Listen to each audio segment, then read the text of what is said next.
구원 네 번째, 약속하시는 하나님에 대한 믿음.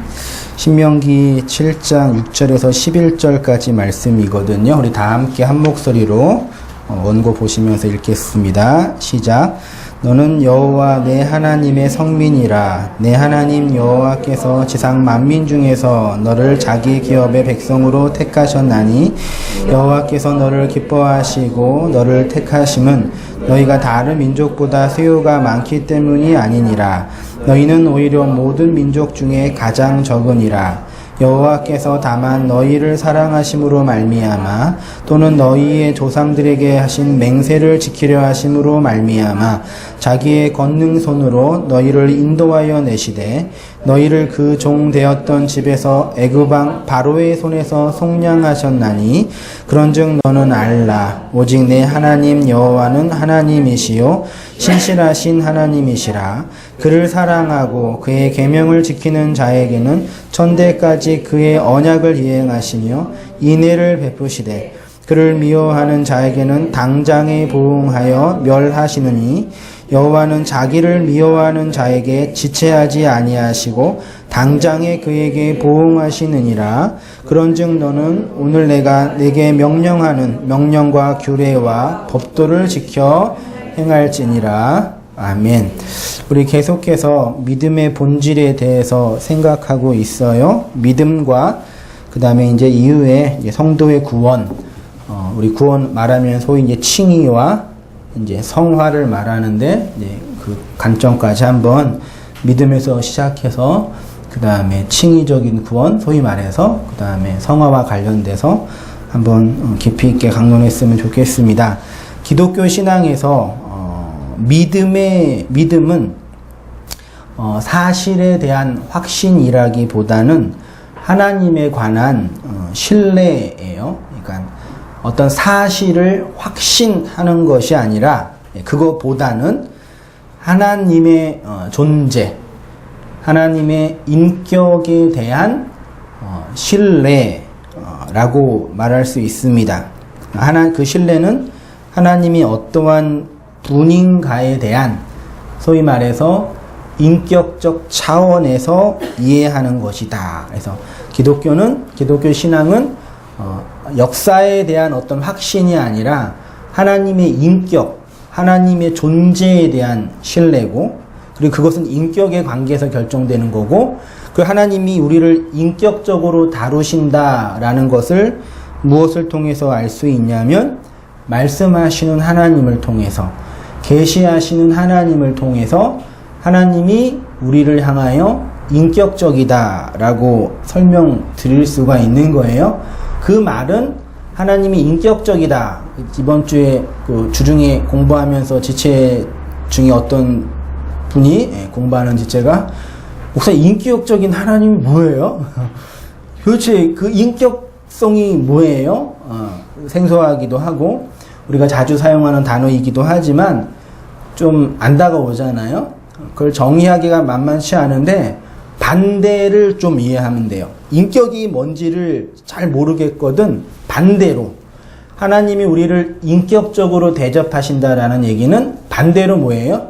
우리를 조종하시거나 조작하시거나 혹은 공포와 두려움을 집어넣어서 막 이렇게 움직이시는 그런 이방 그런 신과는 다른 분으로서의 인격성, 일단 그렇게 이해하면 좋겠어요.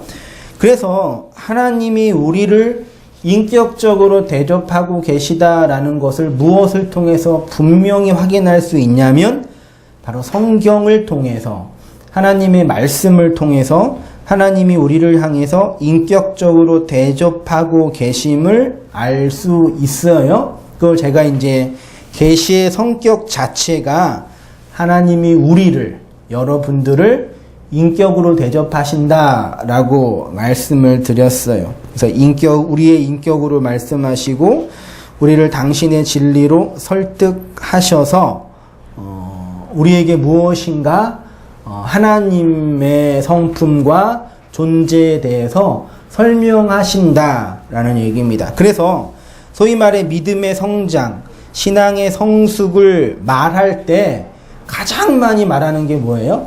성경을 잘 알아야 되고 성경을 열심히 공부해야 된다니. 성경의 지식이 하나님을 아는데 믿음의 지평이 커지는데 절대적이다라는 얘기에서 그래서 열심히 공부해야 된다. 성경 공부해야 된다. 그런 얘기 많이 한 거죠. 그러니까 어쨌든 뭐 성경을 많이 공부한다고 성경을 많이 안다고 하나님을 잘 아나요? 몰라요? 성경을 잘 몰라서 모르시겠어요? 성경에 대한 정보와 지식을 많이 안다고 하나님을 많이 아는 건 아니지만 성경을 알지 못하고서는 하나님을 알지 못한다는 것은 자명한 거죠. 그래서 기독교 신앙에 있어서 성경에 대한 이해가 중요하다. 신앙에서 가장 중요하다. 기도, 전도, 교회 봉사, 헌신, 헌금 또 뭐 없나요? 그런 것보다 가장 중요한 게 아니라 성경에 대한 이해가 어떤 의미에서는 기독교 신앙 자체라고 저는 말씀드리고 싶어요.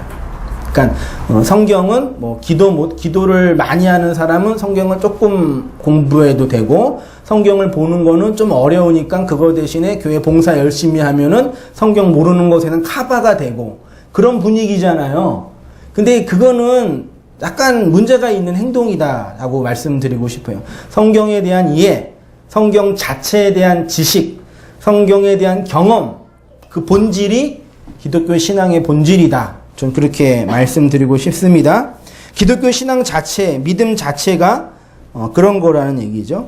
그래서 제가 성경의 절대성이라고 설명을 했는데 그런 의미에서 성도의 성경 읽기, 성경 연구, 신학적인 지식은 하나님을 이해하는데 절대적이다. 그럼 이제 이런 얘기 계속 하다 보면 이제 여러분 느낌이 어떠세요? 그러면 열심히 성경을 공부해야 된다.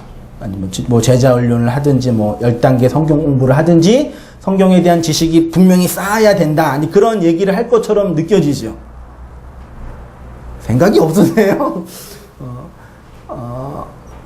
근데 여러분 그 성경에 대한 지식을 가지고 그 지식이 우리를 구원에 이룰 수 있을까요? 소위 말해 뭐 조직신학적인 지혜, 성경신학적인 이해. 요즘에 성경 연구에 대한 그 문학적, 언어적 연구가 깊어진 시대가 돼서 이제 뭐 히브리어, 헬라어, 원문, 원어, 파자 이런 것들 산상수훈 공부하는 지체들 항상 새롭다 그러잖아요. 성경이 이런 뜻이었어요? 머리에 기름을 바르고 얼굴을 씻으라는 의미가 이런 뜻이었어요? 금식이 이런 뜻이었어요? 이런 의미가 있었어요? 되게 새롭잖아요. 그런 지식이 우리를 구원으로 인도할 수 있을까? 어떻게 생각하세요? 네? 나중에 나이 자시면 나이 드시면 그 성경에 대한 이해는 어떻게 해요? 다? 성경 정보에 대한 이해는 다 까먹어요. 그러면 성경 공부 왜 해요? 다 까먹을 거. 네? 왜 해요? 분위기 왜 이래 오늘 차장이 잘 부르고 나서 뭘 말씀드리고 싶냐면요. 그 지식과 정보는 다 까먹어요 나중에. 지금 뭐 히브리어, 헬라어 공부하면서 원어의 뜻이 이거다, 믿음의 의미는 이거다 다 해도 나중에 다 까먹지요. 그럼 우리가 뭘로 구원받아요?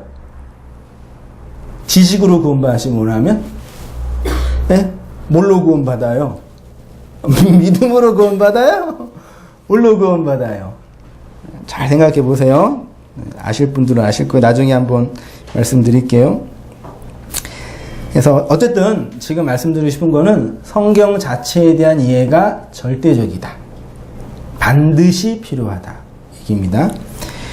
제가 그렇게 한번 줄을 쳤어요. 성경 자체에 대한 지적인 이해를 넘어서 하나님의 인격을 배우고 경험하게 하는 성경 교육이 절대적이다. 한번 성경의 절대성 두 번째 줄 있죠?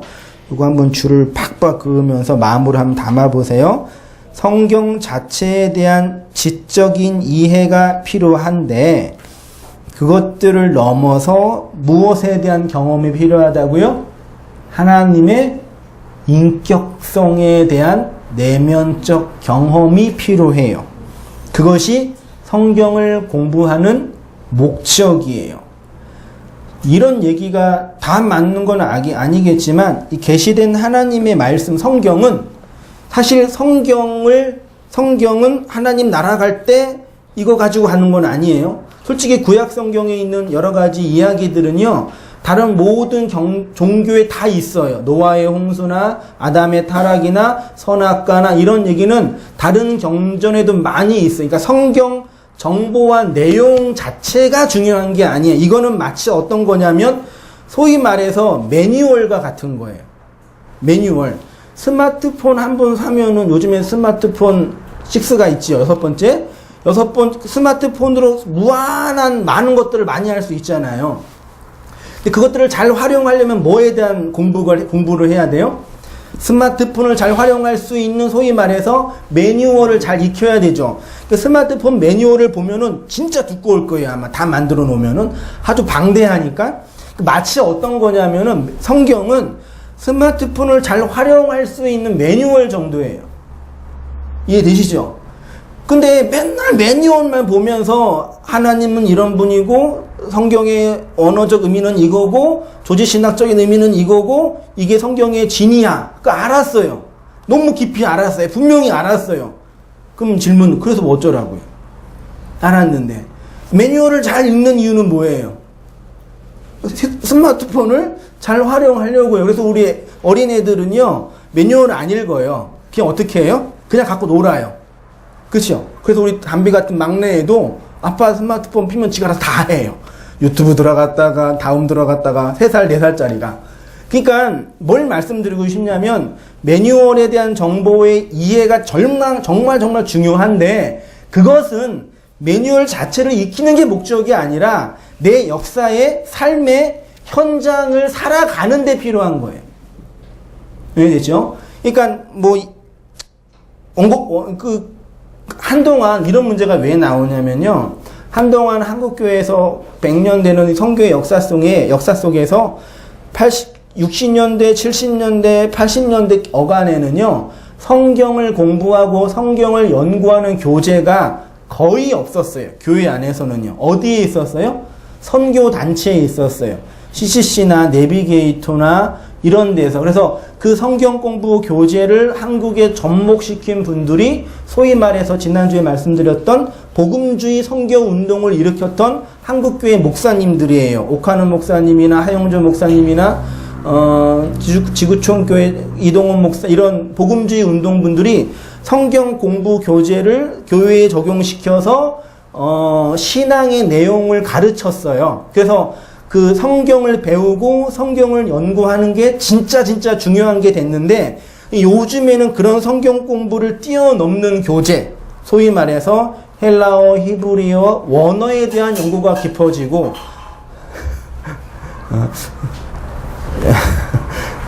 조용히 하세요. 준이야. 원어에 대한 연구가 깊어지면서 그런 교재가 아니라 이제 성경 본문, 원문에 대한 연구가 깊어졌어요. 그래서 요즘이 어떤 분들이 많이 생기냐면 성경 자체의 의미를 깊이 공부하고 배워가는 것이 교회 생활의 어떤 생활보다 더 중요하다고 말하는 분들이 생겼어요. 이해되시는지 모르겠는데 이런 반작용이 왜 생기냐면 그동안 한국교회 많은 목사님들이 성경의 본문과 내용을 가르치는 거에 있어서 너무나 불성실했어요. 설교의 내용이 내가 공부하고 연구하는 것만큼도 안 될 정도로 들으나 마나 할 정도로 내용이 너무 없었어요. 근데 그런 상태에서 성경 정보와 내용을 잘 가르쳐주는 목사들이 많이 생겨서 이제 교회가 움직여지고 있는데 이제 제가 뭘 말씀드리고 싶냐면 그 많은 히브리어, 헬라어, 원어, 성경 신학적인 이해가 있어요. 근데 그 이해는 결국 무엇을 위한 이해여야 돼요? 우리의 역사와 삶의 현장을 위한 이해여야 돼요. 그래서 성경의 의미 자체에만 너무 추적하다 보면은 그것들을 연구만 하다 보면은 우리의 역사의 현실에 대한 이해력이 떨어져요. 그래서 어떤 사람이 돼요? 나중에 공부하겠지만 초월적이고 염세적인 성향이 될 수밖에 없어요. 왜? 성경에 감추어진 의미 자체는 우리의 역사의 현실을 가짜다, 부정이다, 아니다라고 말하니까요. 이해되죠? 근데 아무튼 그런 좀 거시적인 이야기는 둘째로 하고 일단 우리가 나누는 문제는 뭐냐면 어쨌든 성경 교육이 절대적이다예요. 여러분 성경을 정말 바르게 아셔야 돼요. 제가 그렇게 했네요.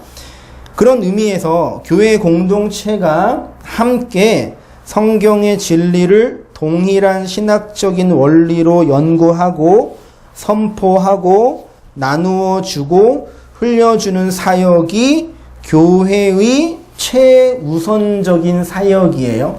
제가 이 시간에 말씀을 가지고 여러분과 나누고 있는데 이거는 저 혼자서 말씀을 연구한 것들을 나누는 정도가 아니라 함께 하나의 말씀을 나누고 증거하고 선포하는 과정입니다. 성경은 하나님이 감정을 가지고 당신의 백성에게 당신 자신을 설명하는 책입니다. 하나님께서 당신의 뜻과 의지를 설명하실 때 감정을 동원하신다라는 얘기는 하나님이 인격을 가지고 우리를 다루신다는 얘기죠. 그래서 이 성경을 통해서 성경에 있는 정보와 내용을 통해서 소위 말해서 하나님의 인격성을 체험할 때 가장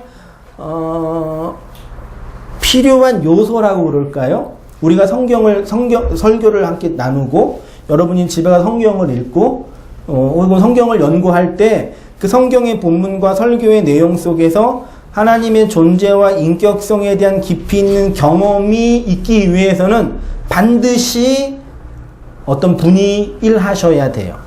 그분이 누구예요? 성령 하나님. 그래서 성령의 사역이 뭐냐? 방언하게 하고 능력받게 하고 체험하게 하고 입신을 경험하게 하고 또 없나요? 뭐 환상을 보게 하고 그게 아니라 계시된 하나님의 말씀의 진위 어떤 정보를 잘 이해하는 것 정도가 아니라 말씀의 진위는 뭐예요? 하나님이 누구냐잖아요. 하나님이 누구냐를 성령이 내 안에서 깨닫게 하는 거예요. 그걸 이제 신학적인 용어로 성령의 조명이라고 말하는 거예요. 그래서 말씀을 우리가 읽고 말씀을 설교를 듣는 그 행위와 과정 속에서 반드시 어떤 분이 역사한다고 약속해 주셨어요? 성령 하나님이. 성령 하나님은 언제 역사해요? 말씀이 증거되어질 때. 그 말씀이 증거되어질 때 성령이 역사하여 뭘 알게 해요? 성경의 정보는 이거네? 언어는 이거네가 아니라 하나님의 성품과 존재와 인격을 내가 경험하게 하는 거예요. 이해되셨죠? 그러니까 지식과 정보는 나중에 다 까먹어요. 천국 갈 때 다 까먹어요. 뭐만 남아요? 뭐만 남아요? 종류자매. 미안해요. 뭐만 남아요? 역사 안에서 하나님 배웠잖아요. 정보와 지식은 다 까먹어요. 뭐만 남아요? 하나님의 성품, 하나님의 인격성에 대한 내적 경험만 있다고요. 내적 경험만 있다고요. 커피 마셨잖아요. 커피가 어떤 맛이에요? 2층 카페 커피 맛. 쓴맛, 단맛, 달달한 맛은 안 나죠? 구수한 맛. 그 맛이 어떻게 나는지 알아요? 커피 블렌딩 할 때는 보통 3개에서 4개를 섞어요. 에디오피아, 에가체프, 콜롬비아, 그거 다 알아야 돼요, 여러분요? 몰라, 그냥 그 안에 있는 내용이 뭔지 몰라도 그거를 마시고 나서, 이 커피 맛은 쓴맛도 있고 구수한 맛도 있네. 그걸 느끼잖아요. 마치 하나님이라는 존재도 그런 인격성과 성품을 가지고 우리에게 다가오셔요. 근데 어떻게 다가오시냐? 계시된 말씀을 통해서 다가오시는 거예요. 막 기도하고 어떤 일을 하는 게 아니라 성경의 정보와 내용을 통해서. 근데 그 성경의 정보와 내용을 통해서 하나님의 인격을 체험하게 되면 그 성경의 정보는 필요 없어요. 필요 없죠. 이해되시죠? 그래서 하나님의 존재, 그분의 인격을 계시된 말씀을 통해서 내가 알고 내가 깨닫고 받아들이게 하는 분이 누구냐? 성령 하나님이다. 성령이 깨닫게 한다라는 얘기입니다. 좀 격가지로 많이 갔는데 맹세하시는 하나님을 볼게요. 본문 8절을 보면 하나님과 이스라엘 백성과의 관계를 설명하는 중요한 단어가 나와요. 그것을 맹세라고 합니다. 8절 보세요. 여호와께서 다만 너희를 사랑하심으로 말미암아 또는 너희 조상들에게 하신 멸을 지키려 하심으로 맹세를 지키고, 맹세가 제가 오늘 뭐라고 제목을 정했어요? 약속이죠. 약속하시는 하나님에 대한 믿음이죠. 약속이 맹세고 그것들이 언약이라고도 하고 또는 계약이라고도 하고 또는 맹약이라고. 그러니까 약속, 언약, 맹약, 계약, 맹세 다 같은 말이에요. 근데 오늘 8절 본문에는 맹세라고 되어 있고 저는 제목을 약속이라고 그랬고 성경 신학에서는 그걸 언약이라고 표현을 해요. 이게 결국은 약속이라고 이게 한마디로 이해하면 돼. 그 맹세를 하는데 그 맹세가 뭐예요? 내가 너로 큰 민족을 이루고 또 복의 근원이 되게 할지니라고 약속을 하는 거죠. 근데 여기서 이제 중요한 게 뭐냐면 신앙의 오해와 곡해에서 준이야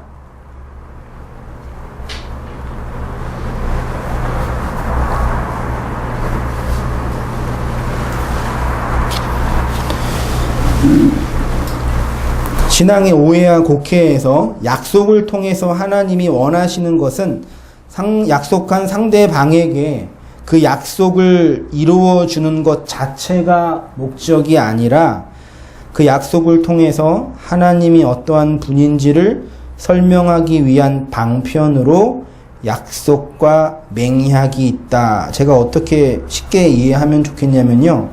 약속을 할 때는 필요한 게 약속을 나누는 대상자와 언약의 대상자와 그 다음에 약속의 내용이 있거든요. 약속의 내용이 중요할까요? 약속의 대상자가 중요할까요? 약속의 내용이 중요할까요? 약속하는 대상자가 중요할까요? 내용이 중요할까요? 대상자가 중요할까요? 두 가지 질문했어요. 아까 앞에는 하나. 우리에게는 약속의 내용이 중요해요. 우리에게는요. 하나님에게는 약속의 내용이 아니라 약속의 대상자가 중요해요. 여기서 이제 신앙에 어려움이 생기는 게 하나가 있는데 그게 뭐냐면 약속하는 하나님 자체에 대한 이해가 아니라 우리는 그 약속의 내용에만 집착하게 될 때가 많이 있다는 얘기죠. 그래서 바로 이 지점이 기독교 신앙의 오해와 곡해가 시작되는 부분입니다.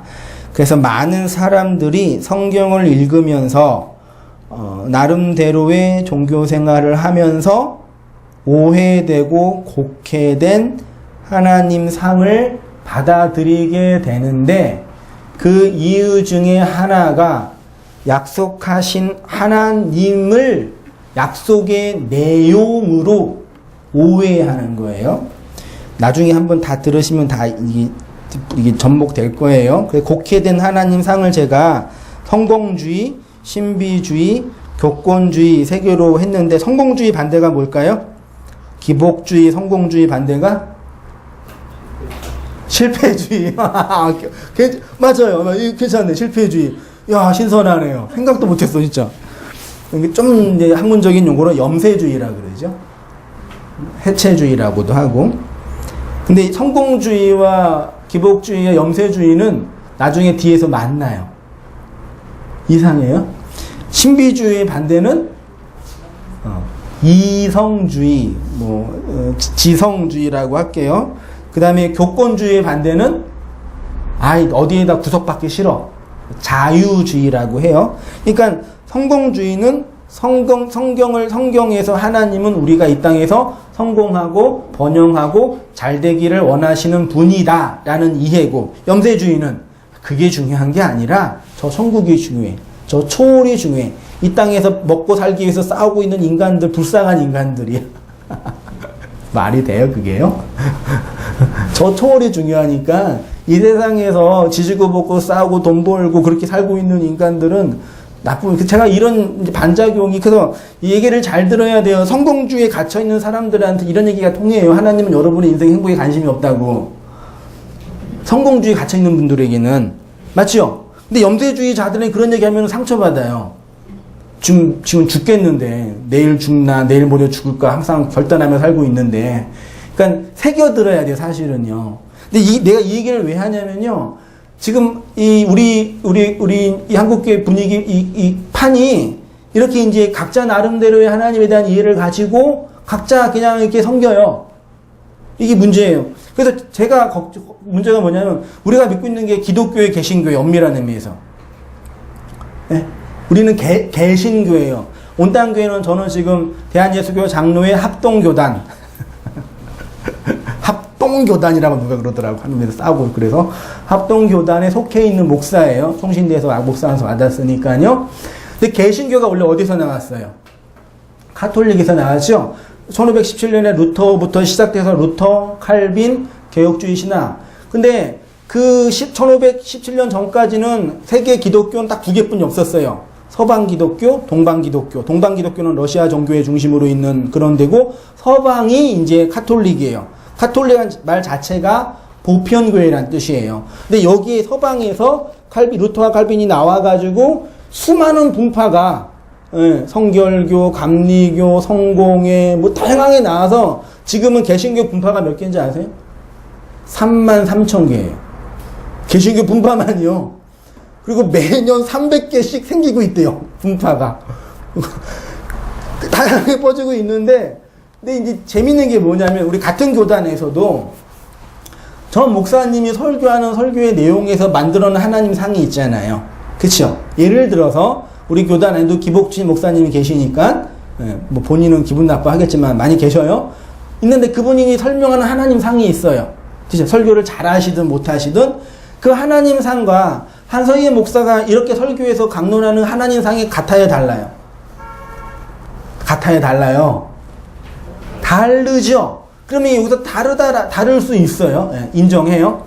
그 다르다라는 얘기는 어떤 위험이 생기죠? 두 사람 중에 한 사람은 틀리거나, 아니면 두 사람 다 틀리거나, 아니면 두 사람 다 맞기는 어렵겠죠. 조금 어렵겠죠?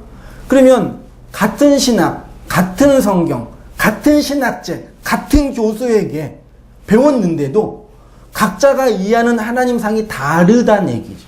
왜 그래요?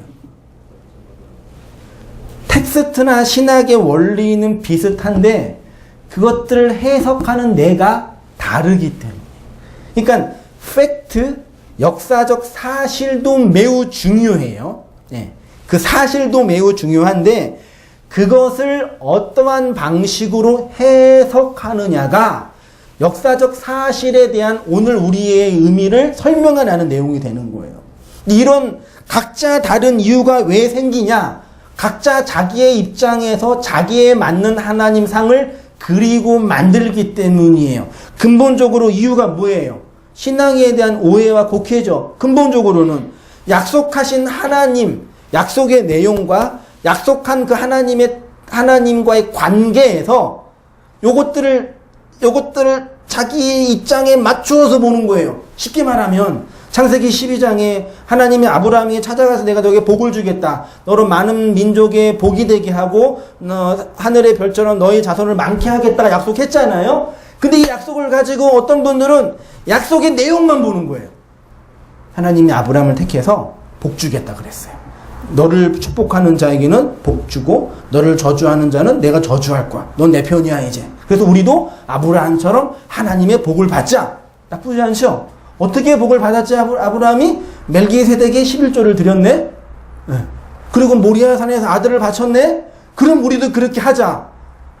제가 이렇게 말하는 이 설교 패턴이 지금도 이게 설교되어지고 있는 내용이잖아요. 근데 이게 되게 잘못된 거라는 거 알겠죠? 같은 그 아브라함에 관한 이야기인데요. 그 약속의 내용에만 집착하니까 약속을 통해서 설명하고자 하는 하나님의 의도와 의향은 무시하는 거예요. 그럼 어떻게 돼요? 이렇게 돼요. 저분과 내가 달라요. 이해되시죠? 네. 이해되면 넘어갈게요. 예화 안 할게요. 시간도 없으니까요. 그래서 성경 해석이 중요하다. 그렇게 말씀드리고 싶어요. 그러니까 목회자가 성경을 바르게 해석하는 것이 얼마나 중요하겠습니까? 여러분, 여기 오늘 그 나눔 모임 공부할 텐데, 나눔 모임에서 3번 문제가 뭐냐면요. 당신은 성경에 대한 당신의 성경에 대한 이해는 어느 정도입니까? 개인적인 성경 읽기, 성경 연구는 어떻게 하고 있습니까? 여러분 성경 읽기 집에서 하세요? 안 해요. 그러더라고. 성경 공부하세요? 안 해요. 그러면 여러분의 성경에 대한 이해는 어떻게 해요? 한성희 목사 설교만 들어요. 아니, 그게 좋은 거예요, 나쁜 거예요? 예? 그래서 제가 그러니까 그런 얘기 하더라고요. 그러니까 어떤 표현이었냐면, 내가 아무리 읽어도 오해하고 곡해할 수 있는 그런 게 많이 있다. 그렇게 핑계를 대시더라고요. 그래서 그냥 설교를 잘 하시는 한성희 목사 설교만 잘 듣겠다. 그래서 한성희 목사 설교만 따라가도 벅차다. 그런 식의 설명을 했잖아요.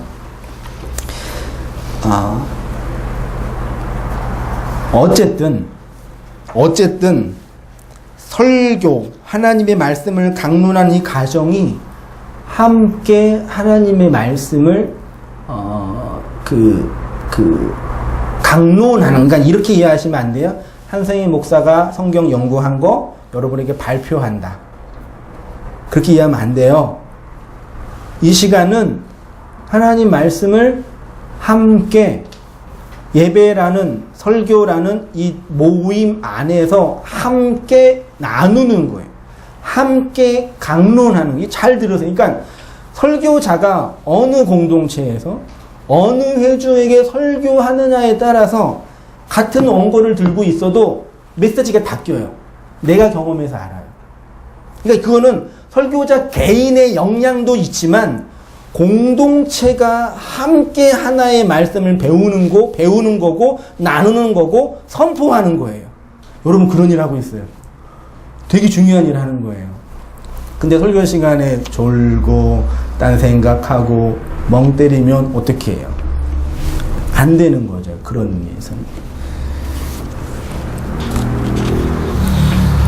3페이지로 갈게요. 맨 위에 설교를 하고 듣는 행위는 하나의 공동체가 함께 하나님의 말씀을 해석하고 선포하고 나누는 현장입니다. 그래서 설교자가 이런 말씀을 하면 저 사람에게 필요하겠거니, 이런 말씀은 저 사람에게 한다. 그러면 돼요, 안 돼요? 그러면 안 돼요. 설교자는 공적인 위치에서 말씀을 나누는데, 근데 성령이 어떤 사람은 이렇게 이해하게 하고 어떤 사람은 저기에서 은혜 받게 하는 거예요. 그런 자유함이 저에게도 있어야 되고 여러분에게도 있어야 돼요. 그렇게 좀 예배에 참석하면 그런 마음으로 오세요. 와서 선생님 목사 설교 잘하나 한번 보자. 그런 건 아니겠죠? 예. 한번 들어보자. 난 말씀 잘 모르니까. 그런 게 아니에요. 정말이에요. 되게 중요한 정말 이해됐으면 좋겠어요. 그러니까 한국교회에서 성도의 의무라는 게 있는 거 알죠? 성도의 권리가 있고 성도의 의무가 있고, 성도의 의무가 뭔지 아세요? 여태까지 배운 것 중에. 강우영재님 졸리시니까? 성도의 의무 안 졸려? 성도의 의무 뭐예요? 안 배웠어요? 예배 주일 성수, 그리고 1인 1사역, 그리고 11조. 그 정도면 되죠? 그 정도면 되게 좋은 성도죠? 그 정도만 해도 할아버지, 할머니 주님이시지. 그러니까 그동안 교회에서요, 성도들을 어떤 사람으로 만들었냐면 이 지역 교회에서 잘 사용할 수 있는 사람으로 만들었어요. 그러니까 제자 훈련을 왜 해요? 목회가 잘 부려먹으려고. 손 안에 넣어서 잘 이용해 먹으려고 제자 훈련을 해요. 물론 그게 꼭 나쁘지만은 않아요. 이해 싫어요? 기분 나쁘세요? 근데 그 정도가 아니에요, 여러분. 성도가 해야 할 가장 중요한 의무는 뭐냐면, 제가 어떻게 썼냐면, 그 조직교회를 유지하고 발전하는 것에만 머물러서는 안 되고, 교회의 일원으로 신학적이고 해석학적인 행동이 나와야 돼요. 그러니까 교회에서 말씀을 꾸준히 듣고 하나님에 대한 이해가 깊어지고 하나님에 대한 인격에 대한 체험이 깊어지면 그 사람의 내면에 뭐가 있어야 돼요? 하나님 만나는 흔적과 내용과 경험이 있어야 돼요. 그게 뭐예요? 이 세상에서 복음을 전하는 그 구제의 내용이라니까. 하나님이 성도를 부르신 이유는 목적은 뭐냐면 지역교회에 부흥하는데 밑거름하고 목사에게 충성하고 목사를 잘 보필하고 실제로 그래요. 그 집사 임명할 때 다 그게 해요. 그게 나쁘다는 얘기는 아니에요. 저도 그랬으면 좋겠어요. 그거 자체만 매여 있는 게 아니라 교회의 일원으로서 진리를 간직한, 다시 말해서 하나님의 인격에 대한 체험이 있는 존재로, 진리로 어디에서? 이 역사에서 살게 하는 거예요. 성도가 살아야 할, 일해야 할 일터가 어디입니까? 교회예요? 세상이에요? 교회에 왜 모여요? 세상에 나가려고 모여요. 이게 오늘 우리들은 뭐 하냐면 교회에 잘 모이는 게 유일한 목적이고 비전이고 꿈이에요. 그래서 몇 명 모이면은 우리 한번 친하게 지내고 서로 알아가자. 그래서 그러다가 자기네끼리 싸우고 또 자기네끼리 또 모여서 또 누구 미워하고 또 청년들은 연애하면서 자기네끼리 만나고 맨날 그 안에서 놀아요. 그리고 그 일주일 동안 나가서는 뭐라는 상관 안 하고요. 그게 잘못된 교회론이에요. 교회는 교회 자체를 위해서 존재하는 기관이 아니라 세상을 위해서 존재하는 기관이에요. 교회가 교회 자체를 위해서 존재하면 썩어요. 그래서 교회에서 사람들이 모이고 사람들이 모이면 뭐가 생겨요? 돈이 생기잖아요. 머릿속 하나가 다 돈이잖아요. 사람이 모여서 돈이 생기고 모이면 그것들을 유지하고 조직하고 관리하는 데 집중하게 돼요. 예. 물론 아직 원 단계는 크지 않아가지고 관리 조직이 필요 없으니까 이런 얘기 할 수 있을지 모르겠는데 아무튼 이제 제가 보는 교회로는 그래요. 근데 뭘 말씀드리고 싶냐면 필요하죠. 서로 이렇게 불편하니까 친하게 배우고 또 알아가고. 근데 궁극적으로는 우리가 말씀을 배우고 하나님을 알아가는 과정 속에 뭐가 있어야 되냐면 이 진리, 이 말씀을 가지고 어디 가야 된다고요? 우리의 이 지옥이라는 이 세상의 역사 속에서 커피 마셨잖아요. 맛있는 커피. 그치요? 세상 사람은 커피 맛 알아요? 몰라요? 몰라요. 가서, 야, 2층 카페 커피가 너무 맛있어. 비유예요? 얘기해줘야죠. 이해되시죠? 근데, 교회 안에서, 자기네끼리 커피 마시면서 맛있네, 없네, 너는 커피도 못 마시네, 그것도 모르네, 그러고 싸우고 있는 거. 그래서 2000년의 교회 역사 속에서 교회의 적은 교회였어요. 그래서 한겨진 목사님이신가? 그분이 이제 후배 목사들이 질문했대요. 목사님, 교회 성장의 비밀이 무엇입니까? 뭔지 아세요? 안 싸우는 거예요. 그럼 교회가 성장한다고. 그분이 그렇게 얘기했대요. 근데 왜 싸워요? 나라가 전쟁할 때는요, 싸울 정신이 없어요. 그쵸?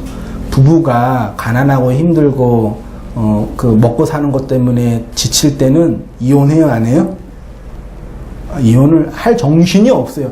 한 사람이라도 날 도와줘야지 사는데, 또 언제 이혼할 생각이 들어요? 물론 다 그런 건 아니지만, 좀 먹고 살고, 좀 괜찮게 있을 때, 이제 딴 게 보이는 거죠.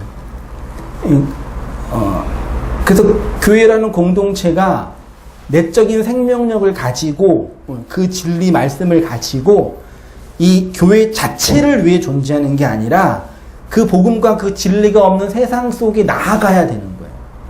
그러려면 성도가 어떻게 해야 돼요? 교회에서 열심히 봉사해서 일하는 기계가 되면 안 돼요. 그러니까 저는 부교육자를 섬기면서 여러 장로님들과 권사님들을 뵈면서 진짜 존경스러웠던 부분이 뭐냐면 딱 몸에 일하는 게 배어 있어요. 교회에서요. 식당 딱 가면은요, 주일날 딱 가면 탁탁탁 다 해요. 오, 놀라웠어요. 그렇게 교회에서 일하고 섬기는 게 몸에 배어 있어요. 나 좋아요. 예, 필요하죠. 근데 그것이 소위 말해서 집사나 권사를 세운 목적이 아니에요. 장로님은 왜 세워요? 교회에서요? 솔직히 교회 관리 잘하려고 세우잖아요. 그 안에서 관리만 하는 거예요. 세상은 상관 안 하고. 그러니까 이렇게 되는 거예요. 근데 이게 왜 어렵냐면요. 솔직히 해봅시다. 교회에 다녀서 익숙해지고 그 교회에서 내가 섬긴 어떤 현장이 있고 인생이 있으면 그게 내 놀이터고 인생이잖아요. 거기에서 말씀을 가지고 이 말씀에 대한 인격, 말씀을 통해서 내 하나님의 인격을 경험하고 배우는 과정 속에서 내가 깨트려지고 내가 무너지는 그 속에서 하나님이라는 존재를 담지하는 게 쉽겠어요? 그 교회 안에서 일하고 일하면서 이렇게 하나하나 배워가는 게 쉽겠어요. 물론 후자도 어렵지만 전자는 너무너무 어려워요. 제가 통탄하고 마음이 아픈 건 뭐냐면, 물론 저에게도 말하는 거지만 제가 한동안 지금도 그런 고민을 해요. 복음이 사람을 변화시킬까? 사람이 변하나? 도덕적 그런 차원이 아니라요. 뭘 보면은 제 얘기가 회의적인 건 아냐면 30년, 40년 목회하신 원로 목사님들 뵈면은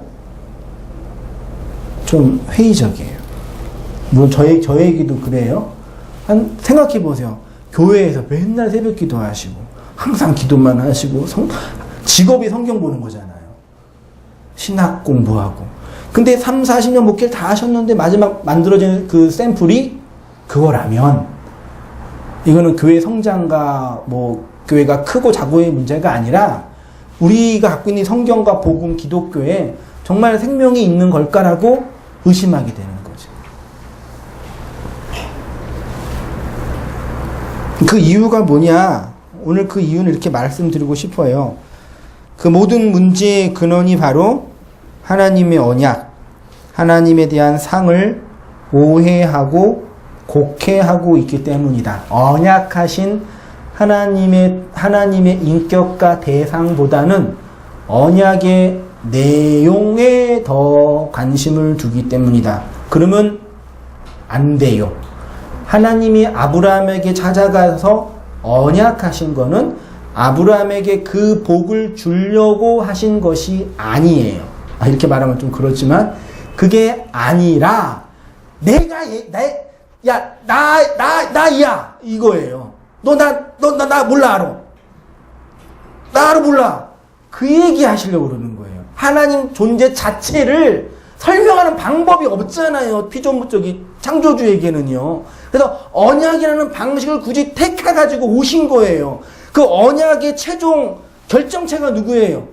예수잖아요. 그 예수를 통해서 그 예수가 내 인생에 힘을 주고 꿈을 주고 비전을 주고 평안을 주는 분이 아니라 하나님의 존재 자체를 주시는 분이에요. 그러니까 예수 믿으면 구원받는다도 기독교의 본질이 아니라고 사실은.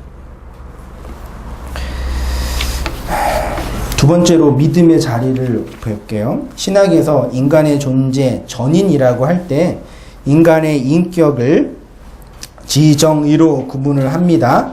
지성과 감성과 의지예요. 지성은 감성과 의지와 구분되지만 같은 거는 아니죠. 그 감성은 의지와 지성과는 구분되지만 같은 거는 마치 꼭 그런 건 아니지만 삼위일체처럼 성부와 성자와 성령 하나님은 한 하나님이세요. 그런데 성부는 성자가 아니시고 성자는 성령이 아니에요. 성부도 성령이 아니에요. 그치만 하나님으로서는 하나예요. 이해되세요? 이 삼일체 교리거든요. 마치 그것처럼 다는 아니지만 지성은 감성과 구분은 되지만 한 인격 속에 맺혀지는 거죠. 의지는 지성과 구분되지만 하나의 인격 속에 구분되는 거죠. 지성과 의지가 나누어지면 그게 뭐예요? 정신분열이죠. 나누어지는 거니까요.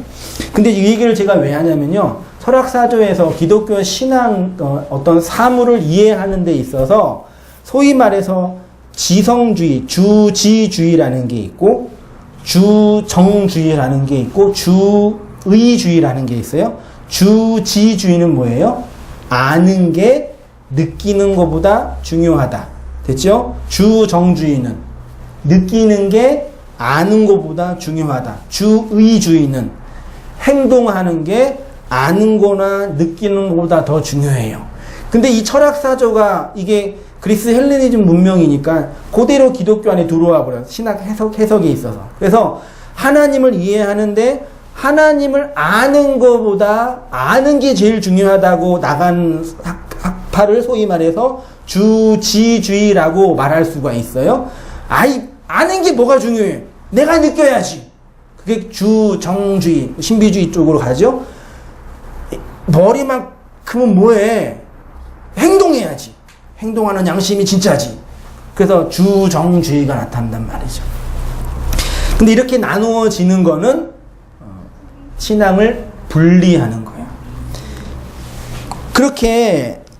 그렇게 주정주의가 세네, 주지주의가 중요하네, 주의주의, 여러분 뭐가 좋으세요? 아는 게 제일 중요해요? 네? 진리를 아는 게 중요하죠. 네. 근데 아는 걸 내가 느끼지도 못하는데, 내 마음에 있지도 않는데, 그게 뭐가 중요해요? 그 알고 느끼면 뭐예요? 살지를 못하는데. 그러니까 이런 철학 사조에 다양한 이제 우리 시대의 그 문명이 나오는 거예요. 우리가 지금 경험하고 있는 염세주의적인 거, 뭐 지적인 것에 하는 거. 근데 이 말씀을 제가 왜 드리냐면, 그래서 이제 그렇게 되는 거예요. 야, 아는 게 더 중요하다. 아니야, 느끼는 게 더 중요하다. 아니, 행동하는 게 중요하다. 각자 자기의 입장에서 자기의 신학과 자기의 성경 해석이 중요하다고 하는데 그 근거가 뭐냐? 신앙의 근거를 하나님에게 두지 않고 인간에게 두기 때문에 그렇다. 잘 이해했으면 좋겠어요. 내가 아는 거, 내가 체험하는 거, 내가 행동하는 게 전부라고 생각해. 그래서 인간이 새로운 거를 알게 되면 모르는 사람 보면서 어떻게 해요? 무시하죠? 그것도 몰라? 저도 그랬어요. 예. 전통교회에 있다가 대학생 선교단체 들어가니까 막 CCC에서 막 절대연신, 뭐 10단계 성경 공부 제자를 하니까 교회에서 맨날 성가대 나가 교사하는 청년분 우스운 거예요. 제가. 웃긴 거예요. 그러면 그렇게 돼요. 그리고 야, 머리만큼은 뭐해? 내가 느끼는 게 없는데 맨날 삶을 그렇게 하는데 내가 느껴야지. 그런 사람도 있죠. 근데 그렇게 자기가 경험하고 자기가 아는 것이 모든 것이라고 말하는 이유가 뭐냐? 신앙의 근거, 신앙의 기준을 어디에 두기 때문이? 내가 아는 거, 내가 느끼는 거, 내가 행동하는 거. 그러니까 많이 행동하는 사람이 행동을 못하는 사람 보면서 되게 정죄하지. 넌 그것도 못하니? 아니 교회 몇 년 다녔는데 아직 그것도 안 해. 그러면 안 돼요. 너는 그것도 몰라? 설교를 도대체 듣는 거야, 안 듣는 거야? 피곤하면 졸 수도 있는 거죠. 아프면 못 나올 수도 있는 거고. 그렇다 맨날 그러면 안 돼요. 그 신앙의 근거를 나한테 두는 거예요. 내가 알고, 내가 느끼고.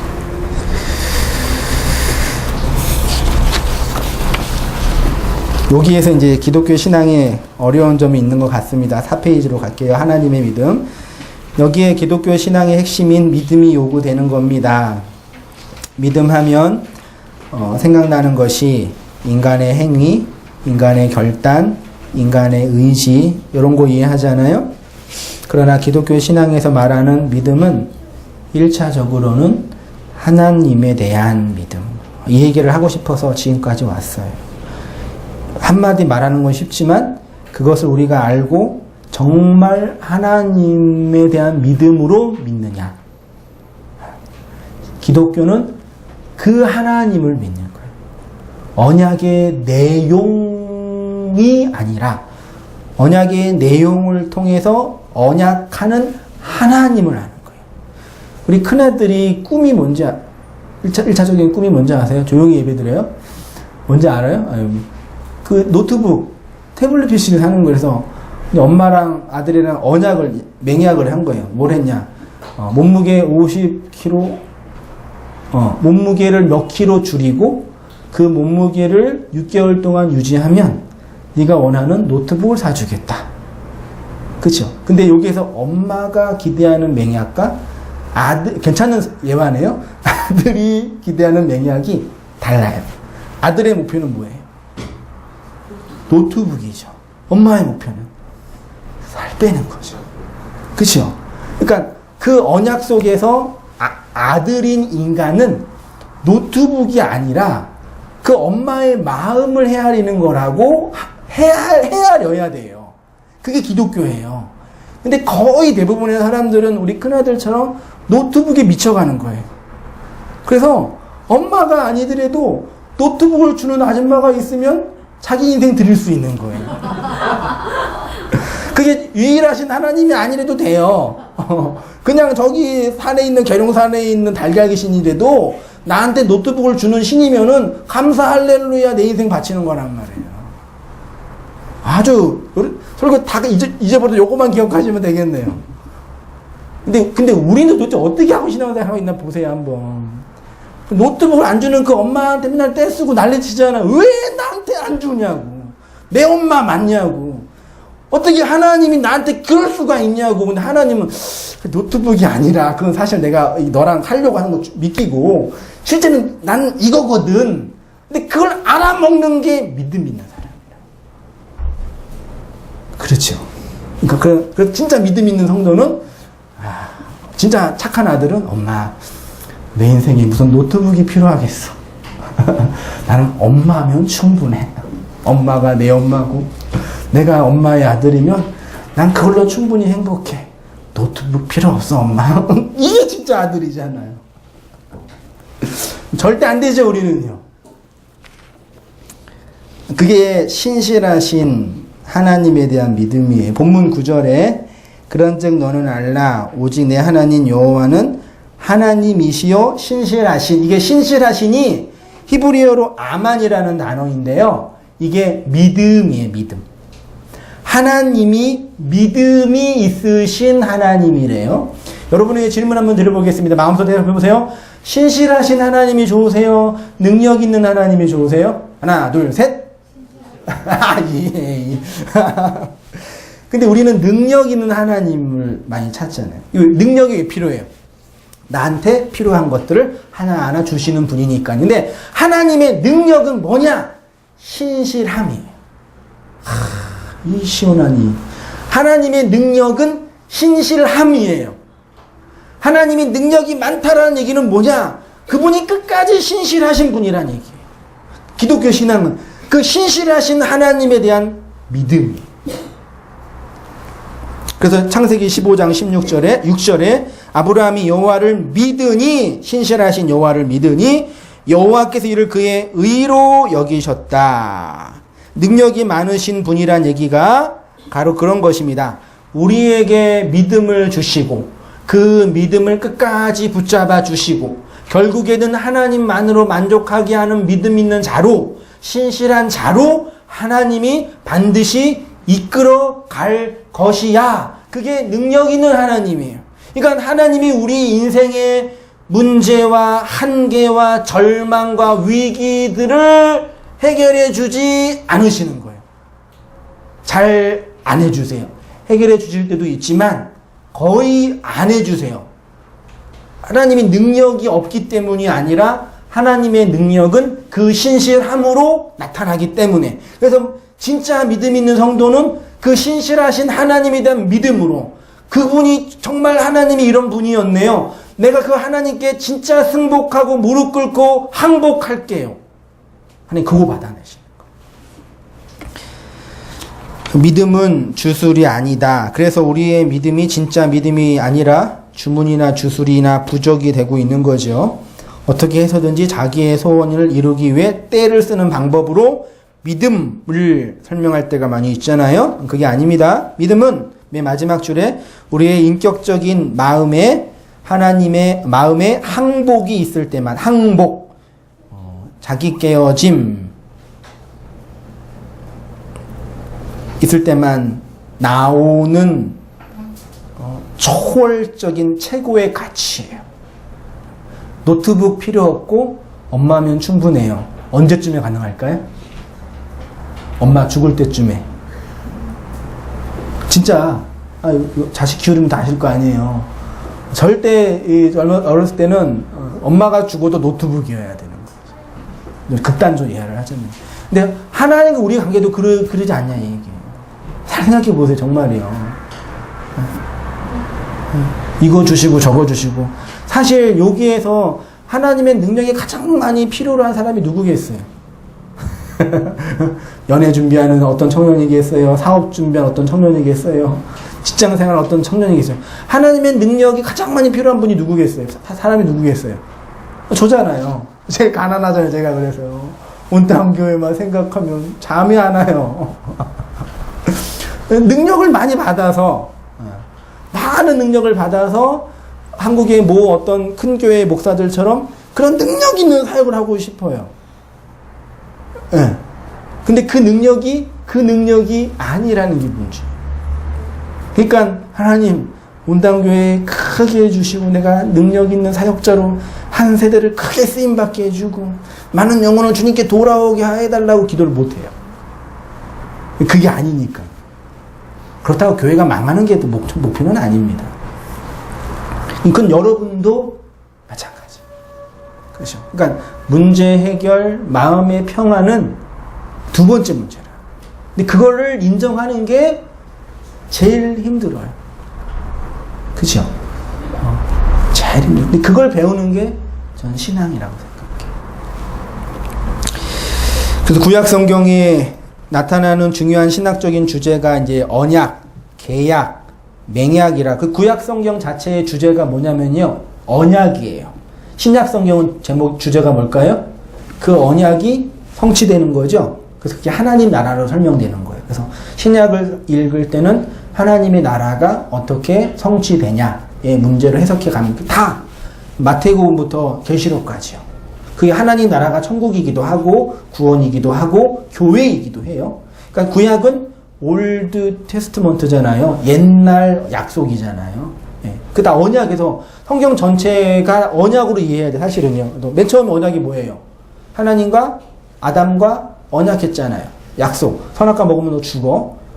생명나무 먹어야 돼. 그게 언약이거든요. 그게 아담의 언약이라고. 두 번째로는 노아의 언약. 소위 무지개 언약. 그 다음에 아브라함의 언약. 그 다음에 신의 산 언약. 그 다음에 다윗의 언약. 그 다음에 뭐 새 언약. 다 약속으로 설명되는 거죠. 그래서 하나님이 그 약속의 과정을 통해서 하나님이 누구이고 하나님이 어떤 분인지를 하나님이 설명하는 거예요. 충분히 이해되시죠? 이제요? 약속의 내용과 정보가 아니라 그 약속의 내용과 정보를 통해서 하나님이 누구인지를 설명하고 싶은 게 하나님의 의도예요. 그러니까 우리는 약속의 내용만 붙잡으면서 그거 이루어달라고 하지 말고 하나님 의도 자체가 그거예요. 말고 하나님의 인격과 그분의 성품을 배우고 알고 체험하고 누리자예요. 하나님. 그게 이제 창세기 15장 1절에 있는 언약인데 시간이 없으니까 빨리 한번 가봅시다. 창세기 15장 1절에 제가 한번 같이 읽을게요. 길지만 안 틀리게. 잘 한번 읽어보겠습니다. 창세기 15장 1절 한번 같이 읽어보세요. 시작. 이후에 여호와의 말씀이 환상 중에 아브라함에게 임하여 이르시되 아브라함아 두려워하지 말라. 나는 내 방패요 너의 지극히 큰 상급이니라. 아브라함이 이르되 주 여호와여 무엇을 내게 주시려 하나이까. 나는 자식이 없사오니 나의 상속자는 이 다메섹 사람 엘리에셀이니이다. 아브라함이 또 이르되 주께서 내게 씨를 주지 아니하셨으니 내 집에서 길리운 자가 내 상속자가 될 것이니이다.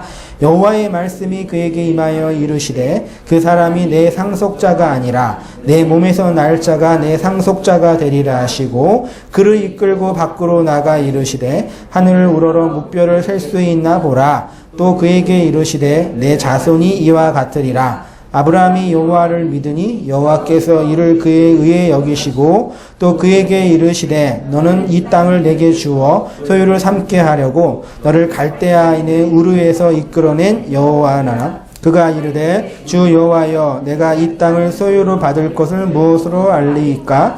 여호와께서 그에게 이르시되 나를 위하여 3년 된 암소와 3년 된 암염소와 3년 된 수량과 산비둘기와 집비둘기 새끼를 가져올지니라. 아브라함이 그 모든 것을 가져다가 그 중간을 쪼개고 그 쪼갠 것을 마주 대하여 놓고 그 새는 쪼개지 아니하였으니 솔개가 그 사체 위에 내릴 때에는 아브라함이 쫓았더라. 해질 때에 아브라함에게 깊이 잠비하고 큰 흑암과 두려움이 그에게 임하였더니 여호와께서 아브라함에게 이르시되 너는 반드시 알라. 내 자손이 이방에서 객이 되어 그들을 섬기겠고 그들은 400년 동안 내 자손을 괴롭게 하리니 그들이 섬기는 나라를 내가 징벌할지며 그 위에 내 자손이 큰 재물을 이끌고 나오리라. 너는 장수하다가 평안히 내 조상에로 돌아가 장사될 것이요 내 자손은 4대 만에 이 땅에서 돌아오리니 이는 아모리 족속의 제약이 아직 가득 차지 아니함이니라 하시더니 해가 져서 어두울 때 연기나는 하루가 남으며 타는 햇불이 쪼갠 고기 사이로 지나더라. 이게 어떤 내용인지 아시겠죠? 하나님께서 아브라함에게 나타나서 언약식을 해요. 언약식을 어떻게 해요?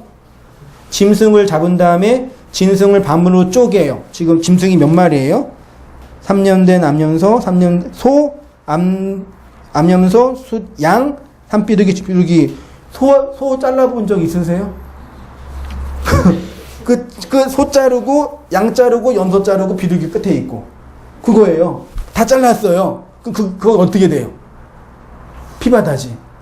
그렇죠? 거기를 원래 이게 어떤 문맥이냐면 고대 시대에 언약을 할 때 나라와 나라가 맹약을 할 때는요 강자가 약자를 데리고 맹약을 해요. 그리고 언약 문서를 정해요. 이제 조공은 얼마 바치고 누구는 주고 언약 문서를 정한 다음에 요거를 들고 그 자른 고기 사이로 두 사람이 지나가는 거예요. 그 어떤 뜻이에요?